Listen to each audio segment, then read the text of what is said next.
지금 여러분께서는 김경래 기자의 최강 시사를 듣고 계십니다. 네, 코로나19 확산세가 시계 제로 상황에 빠져든 게 사실 생각해보면 딱 일주일 전 일입니다. 그때가 언제냐면 신천지 종교모임에 참석한 31번째 확진자가 등장한 바로 그날이었습니다. 그리고 지금도 코로나19 확진자의 절반 이상이 신천지 대구교회와 관련된 사람들이죠. 이제 신천지가 굉장히 그래서 큰 관심을 받고 있어요. 뭐 좋은 의미에서의 관심은 아니지만 지난 일요일에는 신천지 쪽에서 이제 입장도 밝혔는데 본인들이 이제 최고의 피해자다 뭐 이런 입장도 밝혔고요. 그래서 저희가 이분을 모셨습니다. 31번 신천지 확진자가 발생했을 당시에 이거 위험하다 이렇게 확산 위험을 정확하게 예측한 분입니다. 변상욱 전 CBS의 대기자이자 현재 YTN 앵커 스튜디오에 직접 나와주셨습니다. 안녕하세요. 예, 안녕하십니까. 우선 저희가 아까 이제 뉴스 브리핑 시간에도 얘기했지만 그 대구 서구의 이 보건소 직원 이 명단 제출할 때까지는 본인이 신천지 교인이라는 사실을 숨겼는데 오랫동안 이걸 취재해 오셨잖아요. 신천지를. 예. 한 13, 14년? 아, 그렇습니까? 예. 그럼 이런 행동이 이제 변 기자께서 취재하신 것에 비추어 보면 이해가 되는 일입니까? 뭐 이해는 충분히 되는 거죠. 그러니까 예를 들면 신천지에서 명단을 다 제출해 달라는 정부의 요구에 대해서 줄 수 없는 경우가 참 많습니다. 신천지도 나름대로 사정이 딱한 거죠. 왜냐하면 지금 같은 경우 공직자들은 신천지라고 하는 종교 조직 자체를 사람들이 배관시하거나 아니면 사교 집단으로 알거나 아니면 뭐 기독교 쪽에 계신 분들은 완전히 사이비 이단 몹쓸 집단이라고 생각하시거나 대개는 이렇게 돼 있기 때문에 자기 신분을 숨길 수밖에 없습니다. 그런 사정이 그리고 있다. 또 하나의 문제는 신천지에서 벌이는 포교 작업 자체가 신분을 먼저 숨기고 접근해서 일정 단계까지 끌어올린 다음에 그 다음에 설득 가능할 때 신분을 노출시키라고 돼 있기 때문에 그러니까 명단을 제출하기도 뭐하고 또 스스로 신천지이기 때문에 난 자가격리 들어가겠다고 신고하기도 뭐하고 버틸 때까지는 다들 버틸 수밖에 없죠. 하여튼 그런 행동이 지금 이제 대구 서구 쪽에 큰 지금 나쁜 영향을 주고 있는 것인데 신천지에 대해서 사실은 이번에 알게 된 분들이 많아요. 이게 일반 기독교랑은 좀 다른 거죠? 정확하게 말씀드리면 종교에는 어디에나 종말론이라는 게 있습니다. 종말론. 세상이 뭐 멸망하거나 천지개벽할 날이 온다. 또는 뭐 세상이 멸망은 안 하더라도 천국에 가야 된다. 뭐 이런 식으로 어떤 종말론을 갖고 있는 종교들이 뭐 대부분이죠. 종말론 중에 이제 되게 날짜를 정하는 경우가 있습니다. 몇 월 며칠 지구가 멸망한다. 뭐 이렇게 이제 시한부 종말론이라고 흔히 얘기합니다. 신천지는 독특하게 조건부 종말론입니다. 조건부 종말론이요? 그러니까 뭐냐면은 성경에 있는 이런저런 숫자를 더해 가지고 완전 수를 찾아냈는데 그게 14만 4천이라는 숫자입니다. 요한계시록 같은 데 있는 숫자를 맞습니다. 가지고 이렇게 조합을 하는 거군요. 그러니까 12개 부족에 12번을 곱한 다음에 완전수라고 흔히 얘기하는 1000을 다시 곱하면 이제 14만 4천이 나옵니다. 12 곱하기 12 곱하기 1000. 근데 이게 14만 4천 명의 성적순입니다. 성적이요? 이게 이제 어렵습니다. 이게 대한민국에는 이게 잘 먹힙니다. 우리는 워낙 행복도 성적순이라고 믿어온 나라이기 때문에. 그러니까 완벽한 신도들로 14만 4천 명이 갖춰지면 군대 편제가 완성되면 그때 천지가 개벽한다. 그걸 사인으로 해서. 그럼 신천지 신도가 이를테면 20만 명이 되더라도. 진성당원으로. 너희가 아직 부족해. 그럼요. 그 14만 4천은 못 채웠어. 그렇죠. 훈련 잘 되고 헌금을 꼭꼭 내는 14만 4천 명의 진성당원으로 갖춰질 경우 천지가 개벽한다 해서 내부에서는 이게 성적순이니까 내가 지금 몇 등인지 모릅니다. 그렇구나. 그렇죠. 그래서 일부는 뭐 이제 점수가 다 정해졌는데 조금밖에 안 남았다 이제 하면 이제 막 경쟁이 불이 붙죠. 그러면 내가 이 14만 4천 명 안에 들어가야 천지가 개벽되고 나면 뭔가 특별한 대우를 받는데 그 14만 4천 안에 들어가면 완전히 최고 그 지도 귀족 계급으로 올라가는 거고 그 밑에는 이제 중인 계급이 있고 맨 밑에 천민 계급이 있습니다. 이 천지 개벽된 세상에. 그래서 14만 4천에 들어가야 제일 높은 귀족 계급을 받는데 여기서도 점수가 좋은 사람들은 스위스나 오스트리아 같이 좋은 땅을 할애받고 점수가 나쁘면 모리셔스나 가나 뭐 아프가니스탄 뭐 그럴 수도 있다는 뜻이죠. 그럼 저나 변상욱 기자는 아마 천민계급으로. 저는 뭐 네. 저 같은 경우는 완전히 부역자가 되는 거고 신천지를 취재했으니까 네. 특히.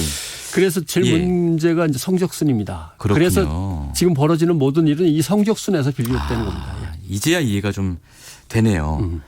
그걸 이제 알고 계셨기 때문에 예. 그 31번 확진자가 신천지 교인이다라는 게 드러났을 때 그렇습니다. 변 기자께서 아 이거 큰일 났다. 예. 라는 글을 SNS에 올리셨어요. 맨 처음에 예. 일단 그 시스템과 메커니즘을 이해하니까 예. 저 사람이 가만히 있을 사람은 아니다라는 게 이제 확인이 되고 예. 그다음에 대구에서 몇 명이 예배를 받냐 할 때 300명입니다라고 네. 하지만 네. 이게 출석 점수가 있기 때문에 네. 일요일 날 수요일 날 둘 중에 하나는 반드시 참석해야 되는 겁니다. 그런데 일요일 날 300명이 모였다는 뜻은 네. 수요일 날 모이는 300명은 일요일 날 참석을 못했기 때문에 모이는 300명이어서 600명으로 그런 계산해야 거군요. 되는 거죠. 그런데 떡하니 300명밖에 안 된다고 하는데 제가 알고 있는 대구의 숫자만 12,000에서 15,000 사이일 텐데 대구 지역 신도가. 예, 경북을 다 합치면 15,000원이 되는 거죠. 예. 근데 300명이 봤다고 하는 건 일단 이해가 안 가는 거죠. 너무 숫자가 적다라는 예. 말씀이시죠. 그다음에 300명이면 한 층에 그냥 모이는 숫자인데 그것도 네. 좌식으로 앉지 않습니까? 예. 의자에 안 앉고 그래서 예. 앞뒤 옆 간격이 되게 좁습니다. 그러니까 비말로 얼마든지 전파가 가능한 조직이고 좁은 공간에서 밀집한 네. 형태로 예배를. 근데 그걸 드리는군요. 한꺼번에 예배를 드려야 된단 말입니다. 온라인으로 해서 이제 대형 그래요? 비디오를 갖다가 그 기둥마다 다 설치해 놓고 한꺼번에 예를 들면 한 1,000명, 2,000명이 못 모이니까 한 층에 예. 그걸 여러 층으로 나눠서 동시에 한단 말이죠. 근데 일반 대형 교회는 사실 뭐 9시 예배도 있고 11시 그렇죠. 예배도 있고 이런 네. 식으로 하잖아요. 신천지는 일단 그 한 번에 모여야 됩니다. 또 그런 특징이 또 있군요. 근데 거기서 이제 계단과 엘리베이터에서 네. 순서를 한참 기다렸다가 비집고 탈 수밖에 없는 구조니까 한 번에 모여야 되니까. 예. 그렇게 해서 이제 층을 오고 가면서 예. 이제 비말 전파가 쉬웠을 가능성, 그다음에 출석을 반드시 예. 해야 되는. 예. 왜냐하면 출석을 하는 것은 아이디와 비번이 있는데 거기에 네. 교인 증명 카드가 신분증이 또 있고 네. 급할 때는 바코드까지 동원하는 조직이 있기 정말요? 때문에 이게 다 체크가 됩니다. 언제 들어와서 몇 시에 나갔는지. 또 하나의 문제는 예. 아침에는 교육생이지만 저녁 때는 피교육생이고 또는 네. 아침에 피교육생이고 저녁 때 교육생에서 자기도 배우고 또 남한테 가르치는 업무가 쭉 예, 하루에 스케줄이 복잡하게 돼 있죠. 그러니까 이게 신천지의 이 교리 또 신도를 조직하고 이 교회를 운영하는 방식, 예, 예배를 보는 방식 다 이 모든 게 어떻게 보면 잘못은 아니지만 감염병에 좀 취약한 형태군요. 가장 취약하고 예. 취약이라고 누가 최적화돼 있군요. 최적화. 전파에 뭐 이렇게 예. 얘기하던데 예. 정말 이제 위험한 노출이 가능하게 네. 돼 있는 거죠. 지금 근데 또 한 가지 궁금한 게요. 이 청도 대남병원입니다. 청도 대남병원이 어젯밤에 입장을 밝혔는데 그 이만희 회장이라고 해야 되나요? 총회장 이만희 총회장의 형이 거기 닷새 동안 입원했었다. 예. 그리고 장례식이 거기 있었다. 뭐 이런 얘기가 있는데 단지 그것뿐일까요? 이 연관 관계가? 제일 이제 여기가 좀 어려워지는 지점인데 예. 저도 맨 처음에 되게 의아했습니다. 왜 예. 대구에 몰려갔을까? 서울에서 광주에서 그렇죠. 그래서 이 부분이 예. 제일 의아했는데 되게 서울 이제 과천이 성지입니다. 과천이 성지예요? 예, 성지 순례 비슷한 게 있습니다. 예. 예. 그래서 대구나 광주에서 과천 서울 쪽으로 오는 건 이해를 하는데 왜 내려갔을까 해서 잘 저도 예. 접점을 찾지 못했는데 예. 청도에서라고 예. 하는 것 때문에 이해를 좀 했고 아하. 청도도 성지입니다. 청도는 왜 성지입니까? 교주급인 이만희 총회장의 예. 이제 고향이죠. 고향이군요. 그 생가를 보존하고 있고 기념공원도 있습니다. 청도예요? 예. 그 교주분들의 이제 일가 묘도 관리하고 있고 뭐 이런 것들이 있어서 거기가 네. 성지라 신천지 신도가 되면 되게 청도를 한번 갔다 옵니다. 이 교회에 다니는 사람들이 예루살렘 한번 갔다 오는 그렇죠. 것처럼. 예, 맞습니다. 예. 메카에 이슬람이 뭐 성지순례 하듯이 그런 거랑 비슷한데 예. 그러니까 결국 청도가 성지인데 예. 거기에 살고 있던 총회장의 형이 네.